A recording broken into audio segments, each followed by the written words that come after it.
ஆண்டவராகிய இயேசு கிறிஸ்துவின் இணைய நாமத்தினாலே உங்கள் யாவரையும் அன்போடு வாழ்த்துகின்றேன், வரவேற்கின்றேன். இன்றைய நாளுக்குரிய நல்ல பங்கை தேடி தெபோராளின் வீரமும் விசுவாசத்தை குறித்து நாம் சிந்திப்போம். நியாயாதிபதிகள் 4ஆம் அதிகாரம் 9வது திருமொழியிலே, அதற்கு அவள், நான் உன்னோடு கூட நிச்சயமாய் வருவேன், ஆனாலும் நீ போகிற பிரயாணத்தின் உண்டாகிற மேன்மை உனக்கு கிடையாது. கர்த்தர் சிசேராவை ஒரு ஸ்திரீயின் கையில் ஒப்பு கொடுப்பார் என்று சொல்லி தெபோராள் எழும்பி பாராக்கோடே கூட கேதேசுக்கு போனாள் என்று சொல்லப்படுகிறது. தெபோராள் என்றால் தேனி என்று பொருள். தெபோராள் லெபதோதின் மனைவி. தெபோராள் இஸ்ரவேலின் முதல் பெண் நியாயாதிபதி, தீர்க்கதரிசி, தலைவி என்று அழைக்கப்படுகிறார்.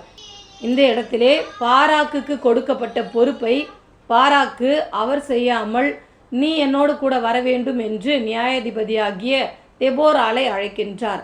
தெபோராள் கடவுளிடத்திலே வைத்திருந்த விசுவாசத்தின் அடிப்படையிலும் அவர் எந்த செயலை செய்தாலும் கடவுளிடத்தில் வைத்து செய்ததினால், கடவுள் தெபோராளை போருக்கு அனுப்ப உத்தரவு கொடுத்ததினால் தெபோராள் நிச்சயமாக நான் உன்னோடு கூட வருகிறேன் என்று சொல்லுகிறார். சொல்லிவிட்டு இன்னொரு தீர்க்க தரிசனத்தையும் சொல்லுகிறார்.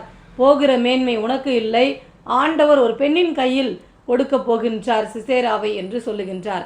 எனவே நமக்கு கொடுக்கப்படுகிற பொறுப்பை வீரத்தோடும் விசுவாசத்தோடும் கடவுளிடத்திலிருந்து பெற்று நாம் செய்யும் பொழுது நாம் சாட்சியாய் நிற்போம்.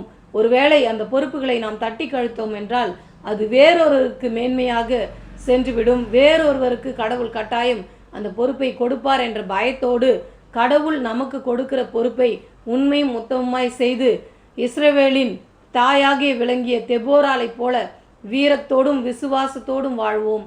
ஆண்டவர் தாமே திருமொழிகளை ஆசீர்வதிப்பாராக. ஆமென்.